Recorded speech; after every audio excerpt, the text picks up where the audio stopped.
Halo, kembali lagi dengan saya Cindero Temalau dengan NIM C1D121-003 yang merupakan Prodi Bisnis Digital Fakultas Ekonomi dan Bisnis Universitas Jambi. Di sini saya akan menjawab 6 pertanyaan. Yang pertama yaitu, apa sih itu PSE?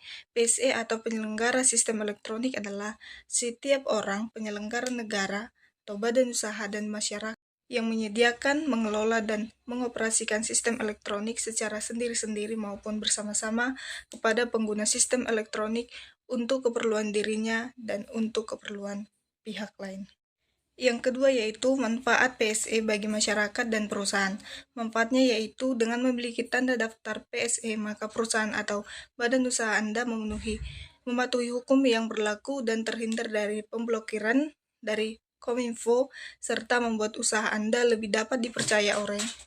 Mematuhi hukum yang berlaku dan terhindar dari pemblokiran dari Kominfo, serta membuat usaha Anda lebih dapat dipercaya oleh masyarakat, membangun pemetaan ekosistem, penyelenggaraan sistem dan transaksi elektronik. Yang ketiga yaitu, apa aturan pemerintah yang mengatur terkait PSE? PSE merupakan kebijakan yang dibuat oleh Kominfo kepada seluruh penyedia layanan digital di Indonesia. Sistem elektronik merupakan perangkat dan prosedur elektronik yang berfungsi untuk mengumpulkan, menganalisis, menyimpan, dan menyebarkan informasi elektronik. Yang keempat yaitu, bagaimana cara mendaftar PSE? Caranya yaitu PSI harus memenuhi persyaratan pendaftaran yaitu nomor induk berusaha atau NIB dan izin usaha yang terkait dengan kode KBLI yang terkait.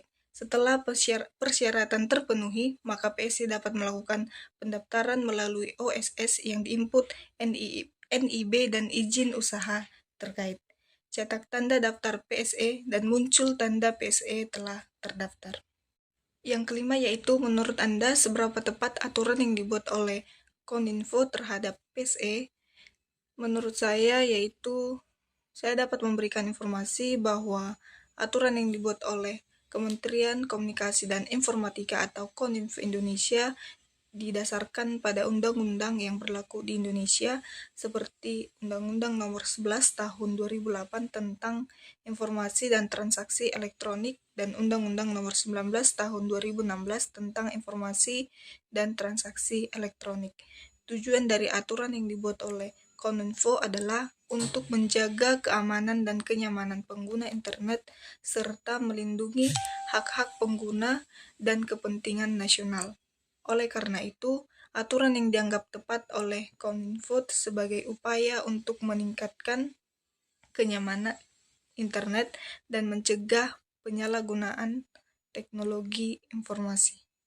Namun, pendapat mengenai seberapa tepat atau efektifnya aturan yang bisa berbeda-beda tergantung dari sudut pandang dan kepentingan masing-masing individu atau kelompok.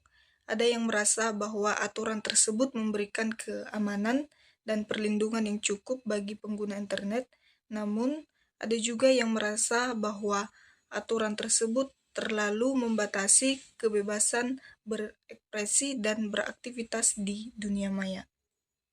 Yang keenam yaitu, ceritakan gejolak dan permasalahan yang terjadi saat awal-awal penerapan PSE di Indonesia. PSE atau Penyedia Sistem Energi adalah sebuah program yang direncanakan oleh pemerintah Indonesia pada tahun 2006 sebagai upaya untuk mengurangi ketergantungan negara pada energi fosil dan meningkatkan penggunaan energi terbaru. Namun, pada awal penerapannya, program ini mengalami sejumlah gejolak dan permasalahan. Di antaranya, kurangnya sosialisasi. Pemerintah saat itu belum melakukan sosialisasi yang cukup untuk mengenai program PSE sehingga masyarakat tidak sepenuhnya memahami apa itu program PSE dan manfaatnya bagi negara dan masyarakat. Yang kedua yaitu, tidak ada insentif untuk mendorong pengguna energi terbaru. Meskipun program PSE dirancang untuk meningkatkan penggunaan energi terbaru, namun pada awalnya tidak ada insentif yang cukup kuat untuk mendorong masyarakat dan perusahaan untuk beralih ke energi terbaru. Yang ketiga yaitu kurangnya infrastruktur dan regulasi. Pada awal penerapan PSE, masih banyak daerah di Indonesia yang belum memiliki infrastruktur yang cukup untuk mendukung penggunaan energi terbarukan, seperti jaringan listrik yang cukup, sehingga banyak masyarakat dan perusahaan yang sulit untuk beralih ke energi terbaru. Yang keempat yaitu masalah teknisi. Pada awalnya, banyak teknologi energi terbaru yang belum matang atau belum tersedia di Indonesia, sehingga sulit untuk diterapkannya secara luas. Yang kelima yaitu biaya yang masih tinggi. Pada awalnya, biaya untuk memasang dan mengoperasikan sistem energi terbarukan masih tergolong mahal, sehingga sulit untuk dijangkau oleh masyarakat dan perusahaan kecil.